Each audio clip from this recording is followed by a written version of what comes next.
Hello, my name is Stephen Plank, and I'm a teacher, guru, if you will, of Pukulan Pentjak Silat, Negara, and Pukulan Pentjak Silat, Serak. What you just witnessed in the previous scene was my interpretation and simulation of an environmental scene in a real-world situation in which I would interpret how Pentjak Silat would be used. The scope of this video is to extract from the scene basic laws and principles of Pentjak Silat, the one that I do. These laws and principles are universal and they're applicable if you understand. Therefore, this is a training tape, an intro tape, something you can actually grasp and comprehend. I want you to look beyond the techniques and find why they really work, find out the underlying expression and the understanding behind the principles. I am grateful to Pendikar Agung Paul de Toires for his humble patience, guidance, and skill through the years, and in accepting me as his pupil. Thank you very much. What you will see is a pure Silat form. It's not an eclectic form. It is a system. It's not borrowing from other styles and systems and trying to assimilate them. It is complete in itself. Pukulan means hitting. Pentjak means training. Silat means application. Negara means witness or evidence of a country or continent. And Serak means decoy. And it comes from West Java, Indonesia. This video is not meant to be a history lesson or a lesson in lineage. For I believe that skill is worth 1,000 words, and if my ability wasn't there, my martial arts and my lineage would mean zilch, nothing anyway. So please, I want you to sit back, relax, and enjoy the video. Thank you.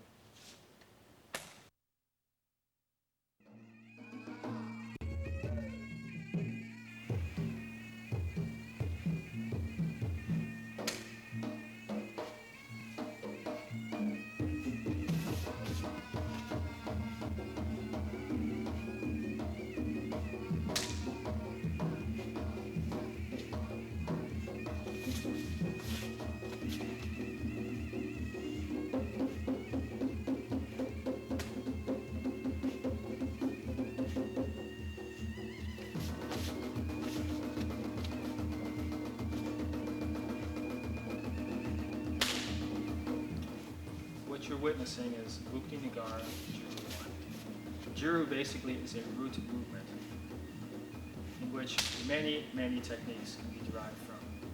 It teaches you to keep your body tight, close, not too rigid, not too relaxed, because you need both rigidity and relaxation in actual combat.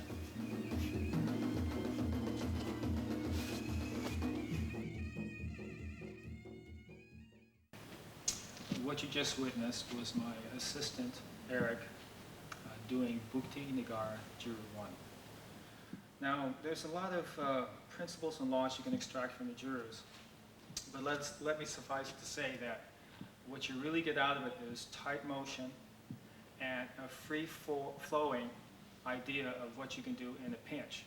There's no set rules or regulations as to this is how you have to move, or this is what you have to do, or this is the only technique you can derive from any particular motion. There are so many derivatives of what you do that it becomes endless. It just depends on how you feel. Eric, could you come up, please? One of the principles, though, that I do want to explain is just simple backup. When he's applying this motion here, he's doing this, wiping. It looks just like a windshield wiper. But actually what it's teaching you is that both hands are working together. In other words, this hand does not go into battle without this hand. They have to work together. If he threw a punch, and I shot, and I didn't have backup, he can shoot back. It becomes a slugfest. Go ahead, hit me. Boom. Okay? So what I want to do, now give me that same thing again, okay? See, I have backup.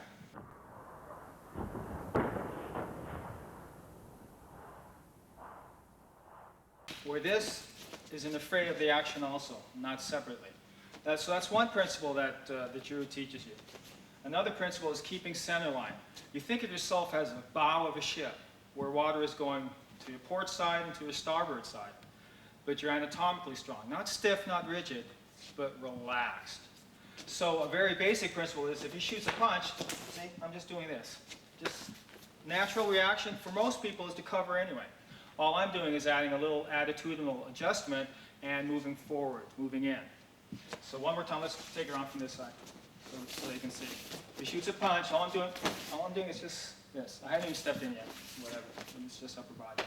Okay, one other principle which is really important is how you shoot an elbow, okay? Juru 1, especially in Buku, there's a lot of elbows in it. You gotta know how to use them for blocking, for parrying, for hitting. For hitting, it's very important that you have this principle. Pretend you have a marble on the inside of the elbow here. Tighten it, roll it so it's tight. You want this section here tight, but your delts very relaxed. And that's how you shoot an elbow. Because with this type of idea, you can shoot it fast, quick, and powerful. You don't want to be doing this and that. First of all, it's telegraphed because anything that's powerful takes longer to bring across and execute than something which is more relaxed. So what you want is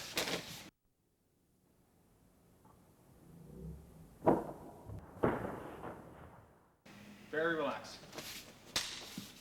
Very relaxed. And there's no set rule in saying that I have to, one more time, keep hitting with this elbow or at this height. I can drop low, come in and lower. Sorry, Eric, I didn't mean to do that. One more time, please. Okay? See? Very relaxed. Very relaxed. That's how you shoot a Juru elbow. There are a lot of other Jurus, but I can only describe Juru 1. This is very important. Very important.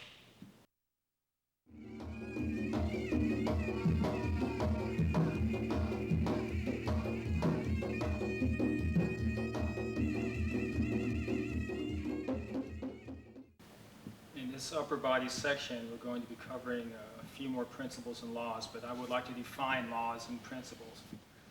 Laws are basically elements that you have to deal with. They do not change.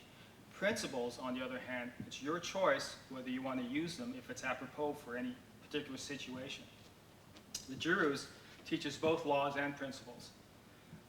One of my favorite sayings is that technique does not begat technique. It's understanding that begats technique. So if you have understanding of laws and principles, you can make it work. If you do not, and all you're doing is copying a technique, maybe it'll work, maybe it won't work. Lauren, could you come in, please? One of the first principles I want to cover is cutting the line with a particular technique, which is called the waiter stance. Basically, if you look at the waiter stance, just stay right there, and I'm not doing anything. This is here, the hand positioning. You see, first of all, the backup that I explained earlier. You also see that I will try to have taken care of my center line in relation to my opponent's center line. Another thing is that by having my hands together and in close proximity to one another, I have a lot of tools available. Elbow, elbow, hand, hand, and able to switch. One of the first techniques which is very applicable for the waiter stance when he throws a punch slowly is I come up. See how I'm taking center line? I come up and I guide in. Take it from the center. Right up, and in. A little faster speed so you can see that it works. Right there. And in. Same time, I could have slowly. I could have, yes, the hits are there. Hits are always there. But notice where my control is. Behind the elbow. If you try controlling here, he's got two joints to take care of my attempt of controlling. If I go to the root, he has no choice but to either move out of the way or try and back it up with another weapon. One more time. So my backup is here. That's my control. And, okay, let's say, for instance, he's a faster puncher. He's faster with your upper body than you are. What you want to do is very important, again, to take care of center line. You can be slower, but if you take care of center line, things seem to take care of themselves. I want you to give me a jab and a cross. All right, please.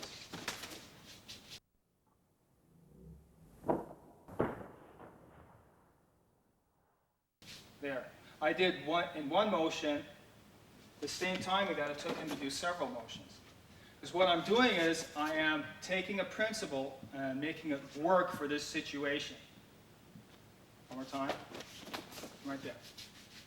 Notice my elbows are down, they are not up. Here, I'm open to all sorts of attack. Down, I can control, and I can block and parry. Let's take it on this side. Thank you. One more time. Right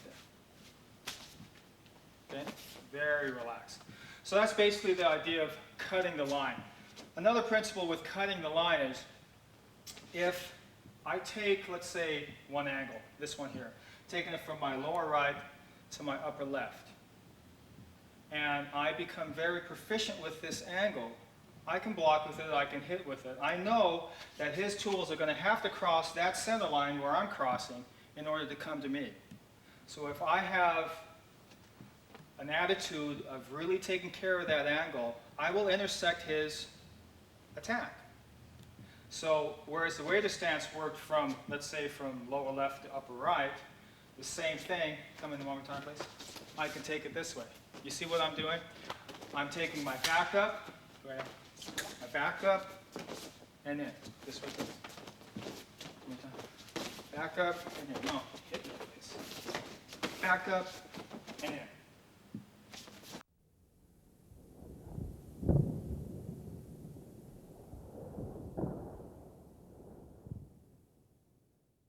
See, so it doesn't matter whether I'm coming this way, this way, this way, or this way. I'm over-exaggerating, but the point is laws and principles do not change if you understand what you're doing. So it's very important that you don't just take care of the technique, but you understand the laws and principles. In fact, I'd rather that you don't try to copy me as far as technique goes. It'd be better for you to make it work for you with the understanding that I'm giving you. Okay, another principle is that if you've hit, then you've blocked.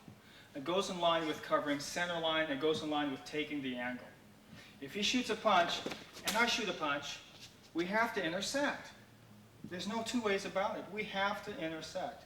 And by that intersection, I can both block and hit at the same time. It's just a principle. It's not going to work all the time, but there is a point in time that it will work. So you need to understand that. Again, this portion of the tape is just concerning ourselves with the upper body. Don't worry too much about the lower body right now.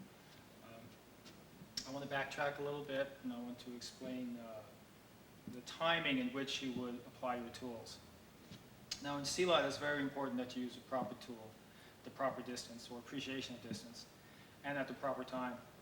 And you have to learn that slowly. You can't learn it all at once and say, hey, come in here, go ahead, go for it.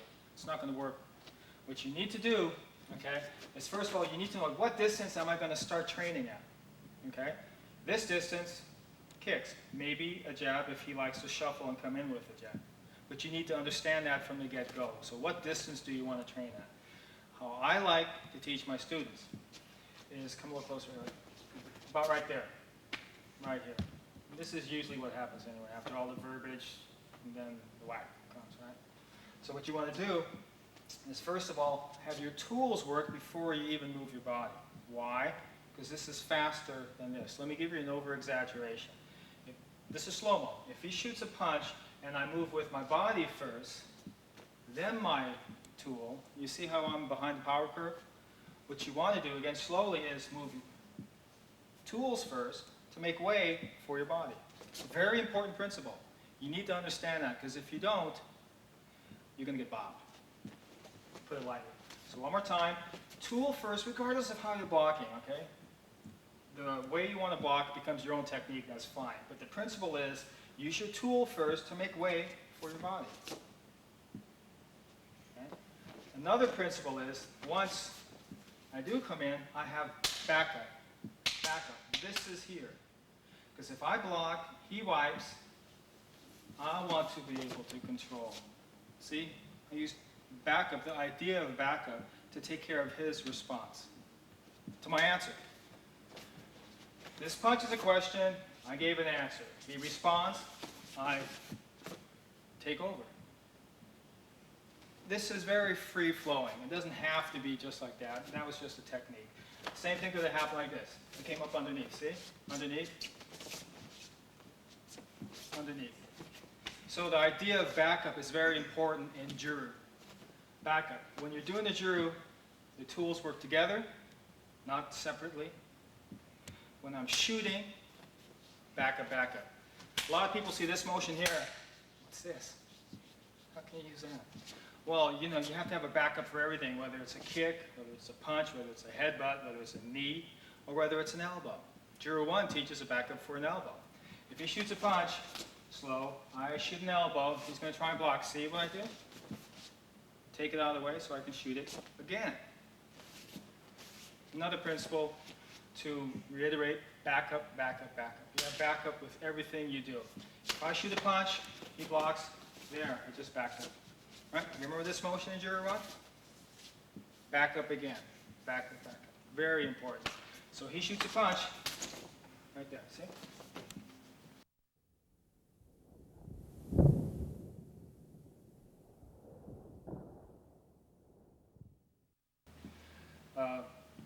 Again, talking about appreciations of distance and using the proper tool at the proper time. It's more of an idea of ordering your response or attack or defense.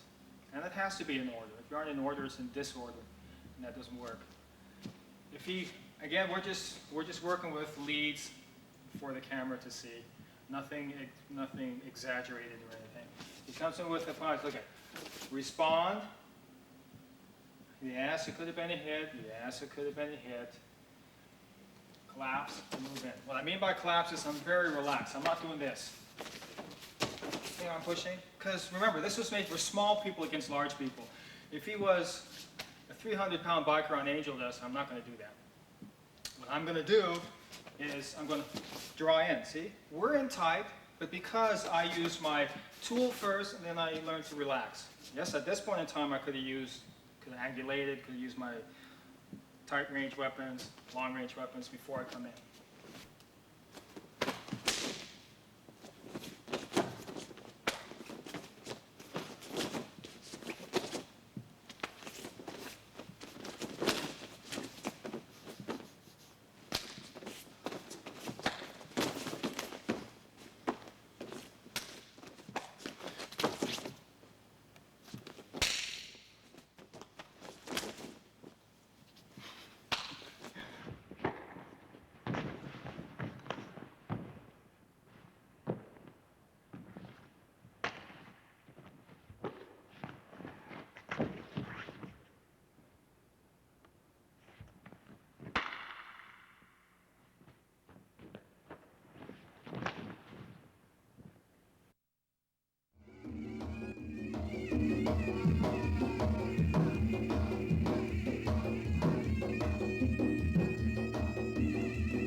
I've purposely divided this tape into upper body and lower body because they each have their distinct value, and at the same time you need to research them separately before you can combine them to make it look fluid.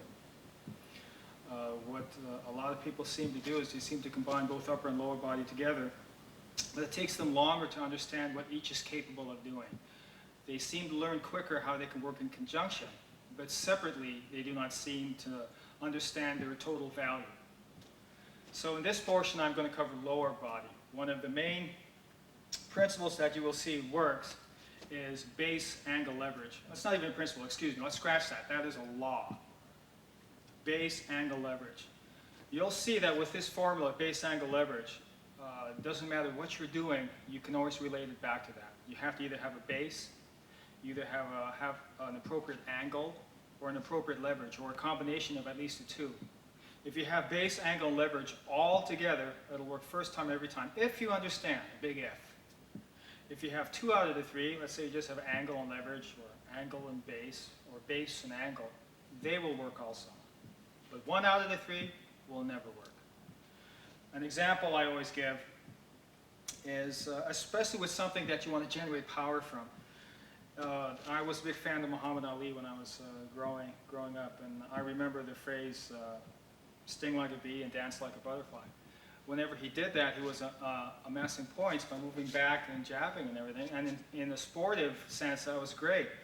But the problem was he didn't really have a base, and he didn't really have a good angle. All he had was that leverage, the jab. So points-wise, it was great, but for actual combative reasons, it would not work. For purposes, it wouldn't work.